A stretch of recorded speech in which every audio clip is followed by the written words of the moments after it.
j'espère que vous allez bien. Alors aujourd'hui est un jour spécial parce que Flicker a 10 ans, ça y est. Ça me fait un petit peu bizarre parce que c'est un chiffre à deux chiffres, voilà, c'est un nombre à deux chiffres, pardon. Mais en fait ça veut finalement pas dire grand chose, bien sûr il vieillit, voilà. Après je pense que je peux m'estimer heureuse parce que c'est un chien qui vieillit plutôt bien pour le moment. C'était mon petit mot du début, donc là je me retrouve sur une balade que je vous avais filmée il y a peut-être 2 mois, je vous remets le lien en vidéo, et Flicker était mais désastreux, enfin son comportement était pour le coup vraiment irritant. Et on va voir aujourd'hui ce que ça donne après ce confinement où il a été finalement beaucoup en laisse, mais durant lequel j'ai énormément travaillé sur beaucoup de choses, notamment sur son apaisement. Donc on va voir ce que ça donne aujourd'hui. Il est très calme. La première fois que je l'ai promené ici, il est allé courir dans le sous-champ là. Il y avait un oiseau, alors d'habitude les oiseaux vraiment ils courent pas vraiment contre parce que voilà, ça l'intéresse pas trop. Mais il était dans un état d'excitation. Et en fait j'ai compris aussi avec le confinement, avec le déménagement, le fait qu'on déménage en résidence, etc. que le stress a un impact mais tellement énorme sur le comportement du chien. Ça faut vraiment en avoir conscience, parce que quand j'étais à la campagne, Flicker n'avait pas du tout le comportement que vous avez pu voir en vidéo, sur la dernière vidéo où je vous montre en balade où il est vraiment très excité. Et en fait je pense avec du recul, donc ça faisait quelques semaines qu'on avait déménagé et je pense clairement que l'environnement c'était beaucoup trop pour lui. Il faut savoir aussi que peu après le déménagement, il a commencé en fait à se gratter jusqu'au sang au niveau des fesses. Il y a même un moment donné au niveau de la cuisse vers la queue. Voilà, donc ça c'était vraiment de l'automutilation et ça c'est des signes super de stress, mais vraiment de gros stress. Petite face caméra pour vous parler du temps de balade. Parce qu'il y a beaucoup d'idées reçues je pense là-dessus. En créant ma formation qui va s'appeler Apaiser son chien au quotidien, qui sera destinée aux chiens stressés ou facilement excitables. Je dis souvent que Flicker est un chien excité, mais en fait je me trompe quand je dis ça. Flicker est un chien calme à la base, je pense que tous les chiens le sont, mais qui est facilement excitable, qui est assez émotif et qui a une sensibilité accrue. Mais c'est un chien qui peut être très calme et c'est le cas de tous les chiens. Je pense qu'ils ont tous cette capacité à être calmes, sauf les chiens qui souffrent de problèmes de santé.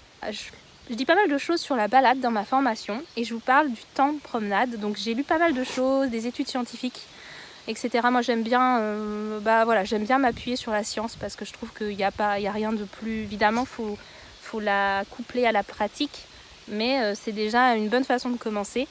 Et du coup les études prouvent qu'une balade d'une demi-heure serait le temps nécessaire pour que le chien commence à sécréter des hormones de bien-être. Donc si vous avez un chien qui est potentiellement facilement émotif, qui stresse facilement, qui peut vite s'exciter en promenade, ne cherchez pas forcément à faire plus qu'une demi-heure. Donc il faudrait une demi-heure en continu. Et puis après dans la journée bien sûr vous lui offrez ses temps de balade pour ses besoins.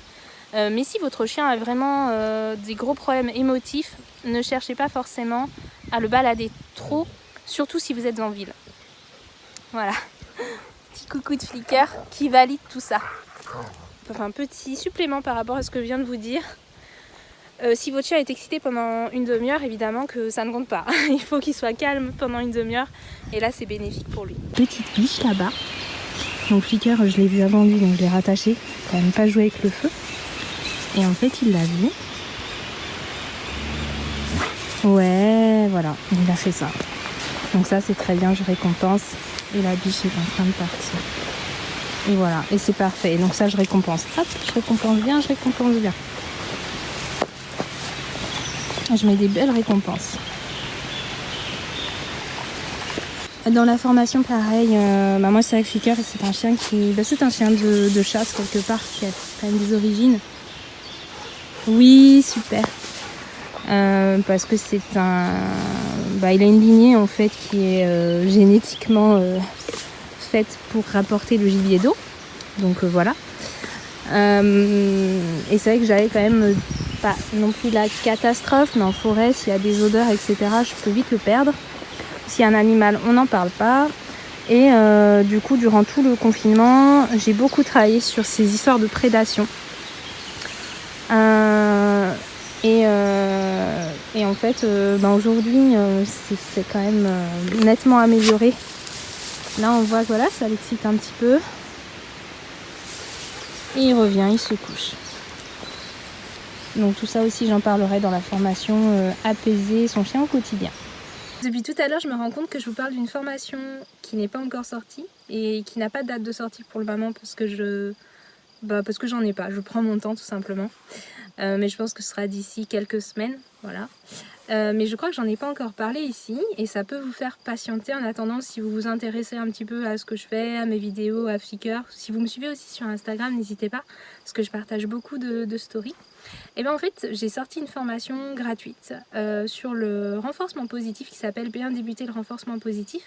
Donc ça peut vous donner une première idée de ce que je vais proposer dans mes formations. Donc elle est entièrement gratuite, je demande juste une adresse mail en échange qui va me permettre en fait de vous prévenir quand des formations vont sortir. Voilà, c'est le principal intérêt. Donc elle parle du clicker training, elle parle de la relation, de la motivation, de la confiance, des récompenses, des techniques d'apprentissage. Bref, elle aborde tout un tas de sujets. Elle dure environ 1 heure, donc c'est essentiellement du contenu écrit, mais il est assez bien présenté. Je pense que ouais, il est assez sympa à lire. J'ai eu plein de retours hyper positifs. Il y a des photos, il y a des illustrations. Enfin voilà, ça vous donne vraiment une première idée. Et puis ça vous permet de voir un petit peu mes valeurs, comment j'aborde les choses, et puis la qualité des formations qui seront potentiellement proposées par la suite. Donc à savoir que par rapport à cette formation gratuite, les futures formations que j'ai proposées, il va y avoir des vidéos en plus. Voilà, c'est la seule différence.